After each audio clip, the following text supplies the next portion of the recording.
This is my neighborhood park, Enderly Park neighborhood park, and I pick up trash. When I see it, I picked up like used condoms, and drug baggies and beers, and he's grown up going here his entire life. You like this park, bud?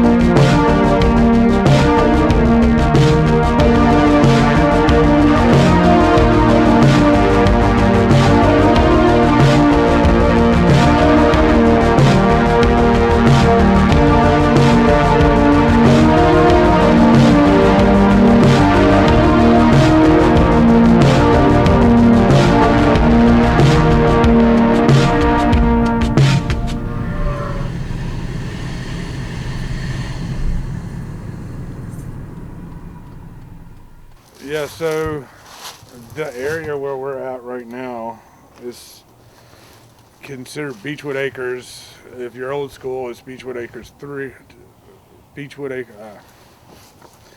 This is Beechwood Acres 3 because it was the third part of the development. All these houses around were built in 55, but in 1910, this was a giant amusement park called Lakewood Park. And it lasted from 1910 to 1933. The Great Depression just killed it. But it was a lake, had a roller coaster, swimming pools, it had a casino. But they called it the Coney Island of the South. All right, so yeah, the West Side, my son will be fourth generation West Side, and it's historically blue collar, working class, and now it's predominantly black. This is where we live, and that's where we like to be, the West Side all day. Where are you taking us to? So I'll take it to my grandmother's house. Did y'all plan to live near there? Or did it just work out that way? It just worked out that way.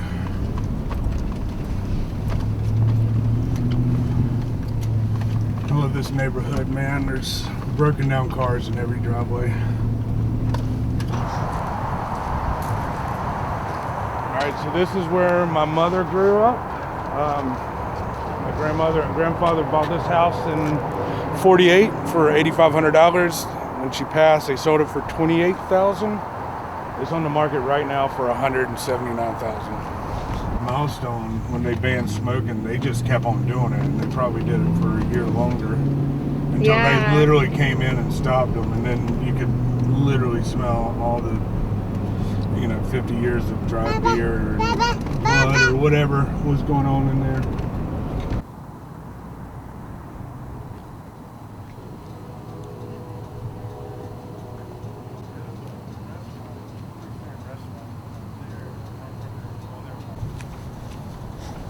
So this is the old site of the Freedom Mall. They had a Peebles, they had, remember they had a department store. First it was a Roadway, and then a Gold Circle, and then it turned into a Target. And it was the trashiest Target. There was just stuff thrown everywhere. Like, when we were kids, there was a pet shop called Vera's Pet Shop that we bought chinchillas. We bought 2, and they had a bunch of babies, and one grew up to be almost the longest living chinchilla in history. It was like 2 years off.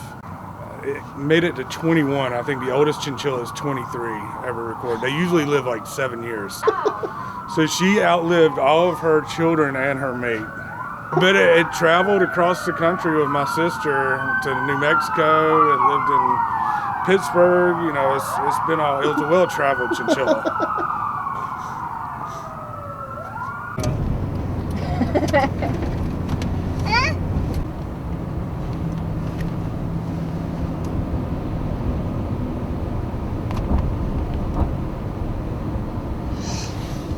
This is a site of the Shuffletown drag strip. It's a place where you could bring your own car and drag race it every Saturday. We came here often when we were kids. People started moving in, complained about the noise, and the city shut it down. sad story. Now you just bring your own dog and the pig race instead. I wish they'd be racing. Yeah.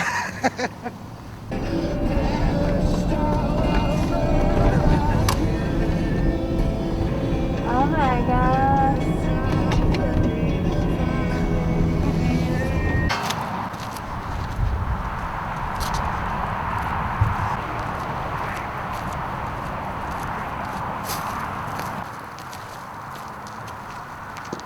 All right, so this is the site of Hubie's Bubble Up. It was a biker bar, 70s, 80s. They had like a double-decker bus. I was always too young to go there, but I always wondered about it. I read in the news one time they found some dead bodies in a trunk. And this is when Charlotte had a lot of outlaw Southern gentlemen and Hells Angels. And on the other side of the river, Gaston County was a dry county. You couldn't buy alcohol at all, so you'd have to cross the river. And this was the first bar you'd get to, so I'm sure it attracted a lot of Gaston and Lincoln County.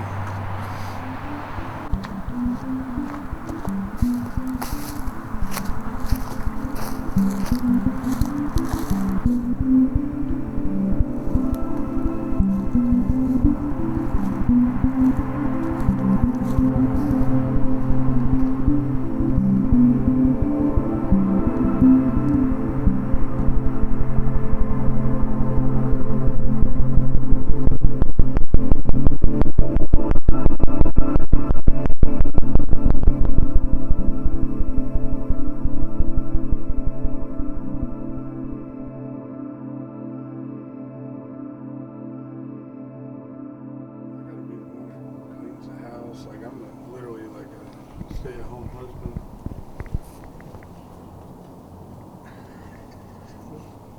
She said no comment. That's a pile of cinder blocks from the last picture show. We'll make a fire pit out of it. Oh, hell yeah. Buddy Mike Ellis moved into this house and they were sitting there. And that was sitting behind. I've worked at Thomas Street for 15 years. And this was a little bridal place across the street, and it was just sitting out back. Yeah, that clock is from the double door Budweiser clock. That's from when I opened up for Insane Clown Posse. And I don't know if you follow Juggalo culture, but they can turn really quickly. It just takes one Juggalo, and it's a domino effect. I wouldn't say I got booed off the stage, but they asked us to leave for our safety.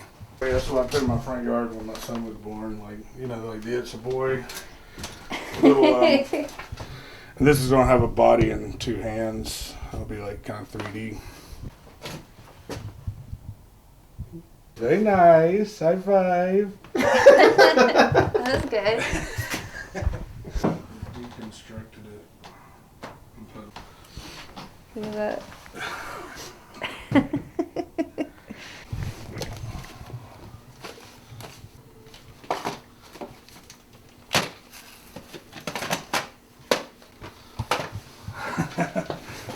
So if you ever wondered what every Arnold Schwarzenegger movie on VHS looks like, that's it right there.